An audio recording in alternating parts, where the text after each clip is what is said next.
নমস্কার বন্ধুরা, আমাদের রান্নাঘর চ্যানেলে তোমাদের সবাইকে জানাই স্বাগত। তো আজকে আমি ফিরে এসেছি আরও একটা নতুন রেসিপি নিয়ে। তো আজকে আমি তোমাদের বানিয়ে দেখাবো কাশ্মীরি আলুর দম। তো এই কাশ্মীরি আলুর দম কিভাবে বানাতে হয় তো সেটাই আমি তোমাদের সাথে আজকে শেয়ার করব। তো ওটা আমি একেবারেই নিরামিষভাবে বানাবো। তোমরা যে কোনো বার ব্রতর দিনে বলো, যে কোনো নিরামিষ দিনে তোমরা এটা খেতে পারো। আশা করি ভীষণ ভালো লাগবে। তো আমার ভিডিওটা পুরোটা একটুও স্কিপ না করে প্রথম থেকে শেষ পর্যন্ত পুরো ভিডিওটা দেখো। আশা করি ভালো লাগবে সবার। আর তোমাদের কাছে একটাই রিকোয়েস্ট যে যদি আমার ভিডিও ভালো লাগে তাহলে অবশ্যই তোমরা কিন্তু আমার চ্যানেলটাকে সাবস্ক্রাইব করে দিও আর পাশে থাকা বেল আইকনটিটাকেও ক্লিক করে দিও। আর সবচেয়ে বড় কথা, আমার ভিডিওতে একটা লাইক কমেন্ট শেয়ার একটু করো।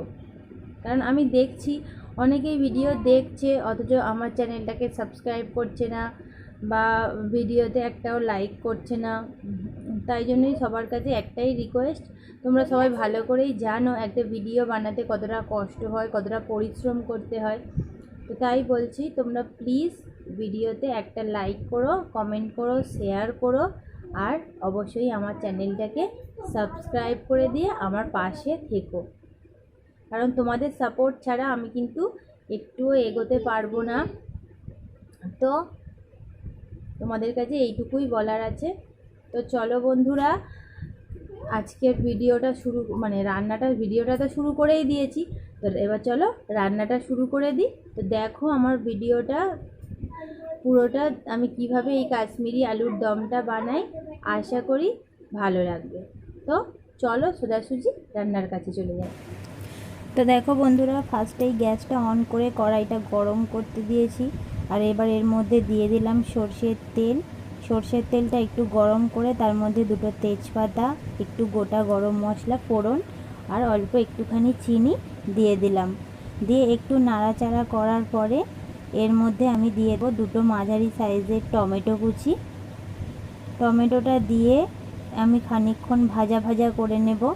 একটু সময় নিয়ে টমেটোটা ভাজতে হবে যাতে টমেটোটা একেবারে গলে যায় ভাজতে ভাজতেই, তবেই কিন্তু গ্রেভিটা খুব সুন্দর হবে।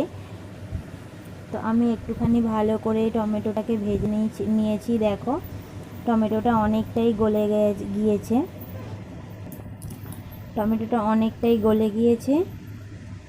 এবারে টমেটোটাকে ভালো করে নাড়ানাড়ি করে নেওয়ার পরে তো দেখো এবার এর মধ্যে আমি একটা মশলা বেটে রেখেছি। তো এর মধ্যে আছে আদা, জিরে, পাঁচটা কাজু আর একটুখানি পোস্ত, অল্প একটু পোস্ত একসাথে আমি বেটে নিয়েছিলাম। তো একসঙ্গে ওটাই টমেটোর ওপর দিয়ে দিলাম আর একটুখানি মশলা জল দিয়ে এবারে এটাকে আমি খুব ভালো করে কষিয়ে নেব।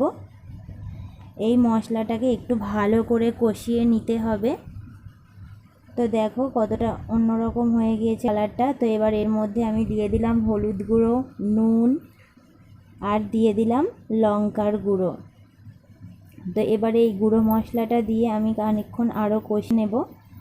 তো যত ভালো করে এই মশলাটা আমি কষাবো ততই কিন্তু তরকারির টেস্টটা সুন্দর আসবে। তো দেখো মশলাটা কত সুন্দর দেখতে হয়ে গেছে এখনই। তো এর মধ্যে আমি এবারে দিয়ে দেব টক দই। তো দেখো আমি এখানে প্রায় 100 একটু কম টক দই দিয়েছি। তোমরা তোমাদের তরকারির পরিমাণ অনুযায়ী টক দইটা দেবে। তো দেখো টক দইটা দিয়ে আমি ভালো করে মশলা আরও খানিকক্ষণের জন্য। তো দেখো আমার মশলাটা প্রায় কষানো হয়ে গিয়েছে।